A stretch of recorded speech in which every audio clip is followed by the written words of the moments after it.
अपने पसंदीदा शो के फुल एपिसोड देखने के लिए अभी डाउनलोड करें दंगल प्ले ऐप। কিসের জন্য চারজন মহিলা দরকার নীলম? আরে আপনারা আসুন।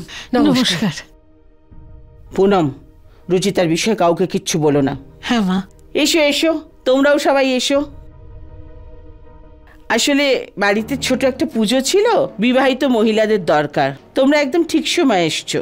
রুচিতা মা, প্রসাদ দাও ওদেরও।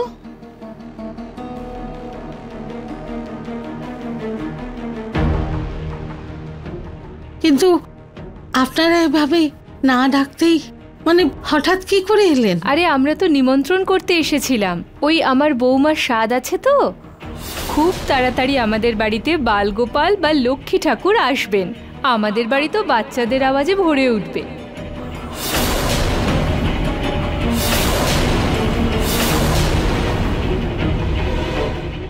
বাহ, এই হলো আসল প্রতিবেশী। কাটা ঘায়ে খুব ভালো করে নুনের ছিটা দিতে পারেন।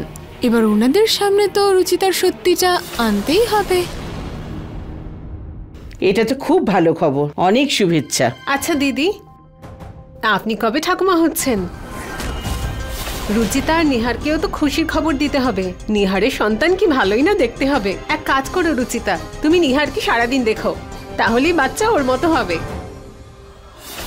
আর মা ষষ্ঠীর দয়া হলে তাহলে খুব শিগগিরই আমরা সুখবরটা পেয়ে যাব। যাই হোক, আপনাদের সবাইকে কিন্তু আমার বৌমার সাথে আসতেই হবে। আর বিশেষ করে তোমাকে রুচিতা, আমার বৌমা বিশেষ করে তোমার কথা বলেছে। যে মহিলা কোনোদিনও মা হতে পারবেন না তার তো সাধারণ অনুষ্ঠানে যাওয়া অশুভ, তাই না?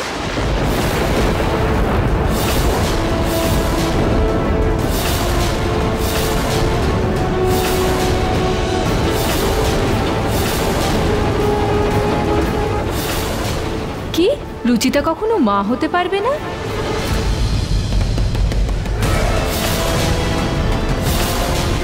হে ভগবান, এ আমি কি বলে ফেললাম? ক্ষমা করবেন রুচিতা দিদি, খুব বড় ভুল করেছি। ক্ষমা করে দেবেন রুচিতা দিদি।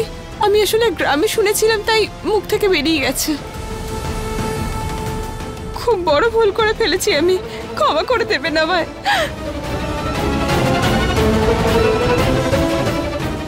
ও কি বললো পুনম? রুচিতা মা হতে পারবে না? হে ভগবান, এক নারী তো তখনই সম্পূর্ণ হয় যখন সে মা হয়। বেচারি রুচিতা সারা জীবন এবারও অসম্পূর্ণই থাকবে।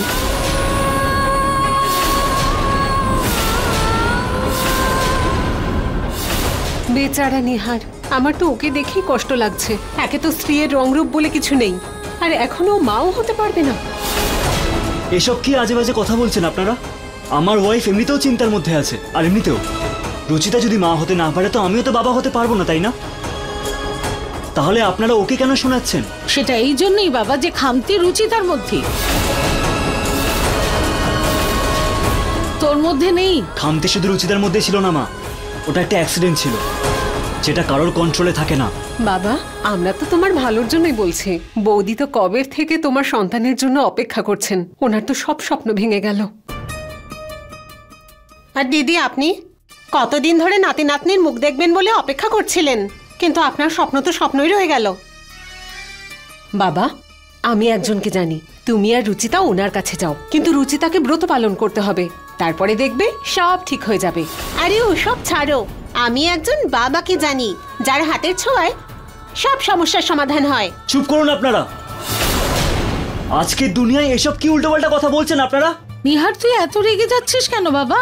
এনারা যা যা বলছেন তোর ভালোর জন্যই তো বলছেন, তোকে পরামর্শ দিচ্ছেন। মা, এই ফালতু দয়া দেখানো, এই তুকতাক করা, এগুলো ভালোর জন্য নয়। আর কে বলেছে যে মেয়েরা সন্তানের জন্ম না দিতে পারলে সে অসম্পূর্ণ? কোথায় লেখা আছে?